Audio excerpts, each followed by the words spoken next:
Welcome, ladies and gentlemen, to my channel. My name is Jonathan, and I am the spiritually awakened empath. And in today's video, we're going to be covering three types of individuals that every empath should avoid. If this is your first time on this channel, hit the subscribe button and make sure to hit the bell to be notified each time I upload a video. Let's get started. As empaths, we don't always seem to attract the type of people that want to be helped, the type of people that have their hand out to be helped. We sometimes attract certain praise. We sometimes attract certain individuals who are just out there to have our sympathy, to gain our compassion, just to steal our energy, just to dim our light. And these are three types of people that you should really trust your initial instinct. You should trust your initial intuition, your gut feeling about these individuals as soon as you meet them, because they're not here to be helped. They're only here to dim your light, and you must protect yourself. Every empath out there must protect that wonderful, beautiful light inside of them. The first type of individual is a needy person. And by needy person, I don't mean someone that's always asking for something. I'm talking about someone who's always has some sort of dramatic situation going on in their lives. And all they're looking for is your sympathy. They're looking for your compassion, but they don't have their hand out. They're not looking to be saved. They're just looking to be heard. And you'll find that these situations will just keep on escalating.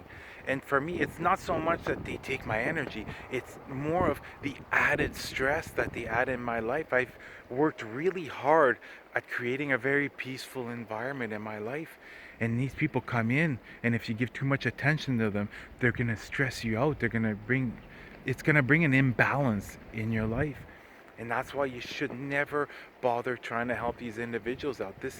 These individuals are acting out in this way because of childhood. It could be childhood trauma. It could be neglect as a child, not enough love from their parents, not being accepted from their peers. And they've grown up and they just haven't learned to change that. They're still using this negative way of receiving attentions, and it's literally not worth it, because I'm telling you, it's going to constantly escalate your stress level, and it's going to dim your light. It's going to leave you feeling drained. So really trust your initial instinct, your initial intuition when you meet someone. Really trust that at the core. And the third type of person I'll be talking about, this is exactly why I'm making this video, because I ran into the third type of person. And even though I knew deep down in my heart, I knew that there was nothing I could do, it was the fact that this was a relative that I figured maybe there's a chance that I could help, but I absolutely couldn't. So really trust your initial instinct. Trust that it's your psychic ability. When you sense someone's emotion, it's not just you're sensing their emotions, you're literally getting a full report of everything that's happened to them, everything that's hurt them in life. And I'm telling you, these people, you're not the person that's going to be helping them. That's why really trust in your inner guidance, in your inner knowing. I should have done this with a third type of person. I knew deep down inside there's nothing I could do. But once again, it was a relative, so I thought maybe there was something I could have done for them. The second type of person is a narcissist. These will be a little bit harder to see, a little bit harder to spot. But once again, if you trust your initial instinct, if you trust your empathic abilities, and you trust the guidance you're receiving, you'll know right away that there's something off about them, that they're not coming from a place of good intentions. And that's the thing. Narcissists will literally transform themselves into who they have to be in order to gain your trust, in order to begin to manipulate you. So at all costs, avoid these people. And especially, let's say if it's a coworker at your work, let's say this person's in the cubicle beside you, but there's no reason to interact with this person. Simply ignore them. I'm telling you this. Literally, when they come up to you, straight face, and just ignore them for a minute or two, and you'll see they'll go find someone else to prey on, because once again, they're just trying to take advantage of your beautiful loving energy. They're just trying to take advantage of how much of a compassionate person you are, and it just isn't worth it. And don't even bother calling them out on this, because I'm telling you, if you call them out on this, it's going to be as if you have a double barrel shotgun pointed at your head. It's really not going to make you feel good. You're going to leave this situation feeling all your energy being drained, feeling sad, feeling depressed. And for what? You'll know when it's the right type of people you should help. You'll feel guided to help certain individuals, and these are definitely not the ones you want to help. Avoid them at all costs. And if you're in a relationship with one, it will take some time to figure this out. But then I really hope that you learn a life lesson, that even though your love is unconditional, it shouldn't be given away at all costs. That in a relationship, it's 50-50. And you'll notice this with narcissists, is they're all about them. Conversations will be 80% on them, 20% on you. Even the way they show their affection, they'll only show you a certain amount of affection to get what they want out of you. They're not giving people in nature. So really trust your initial instinct and avoid them at all costs. And the third type of person that all empaths should avoid, and this is the one that drains me the absolute most. This is the one I dislike the most. This is the one I will literally run if I have to, because they come from such a place of evil that it just sucks out your energy. And these are energy vampires. And this is what happened to me over the summer. I had a family reunion. I was all excited. I was going to get to see my cousins, aunt and uncles, and all these people I hadn't seen in a while. I was all excited.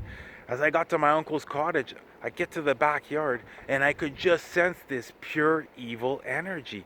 But I couldn't pinpoint who it was. I could tell that it wasn't someone, you know what I mean, in my immediate vicinity, not within like 10 feet, but I could sense there was this real evil energy.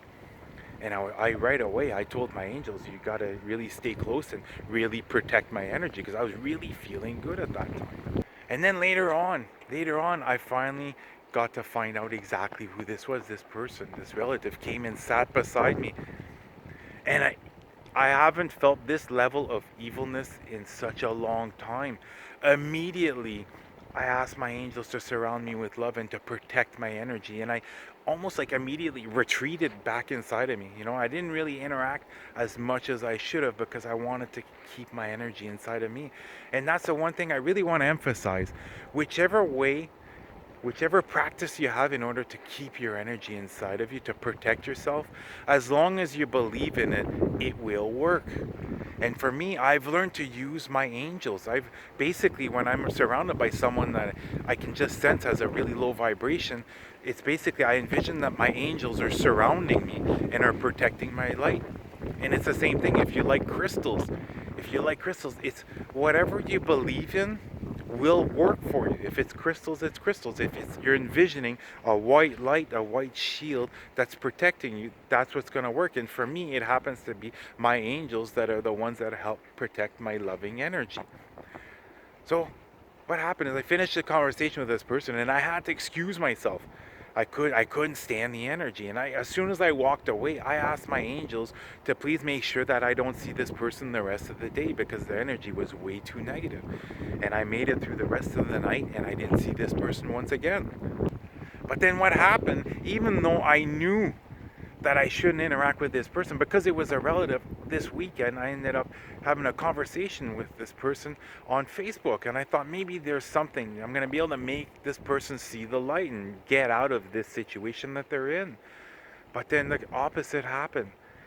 You should have seen this paragraph that this person left me. It was the most hateful comment I've ever had, and I'm sure that this person doesn't even realize how negative this was. And it made me realize that I should have trusted my initial instinct. I should have trusted to just move away from them, not be around them, just let them be, because I'm not the one that's here to help save them. So really trust your initial instinct, trust your empathic ability above all, and trust the inner guidance that you have as to who you should be helping out. You'll see the people. You'll know this person has his hand out. This person wants to be helped. Okay? Really protect this light inside of you, because that's what makes you being such a wonderful individual. I love you guys. You guys have an amazing day. Namaste.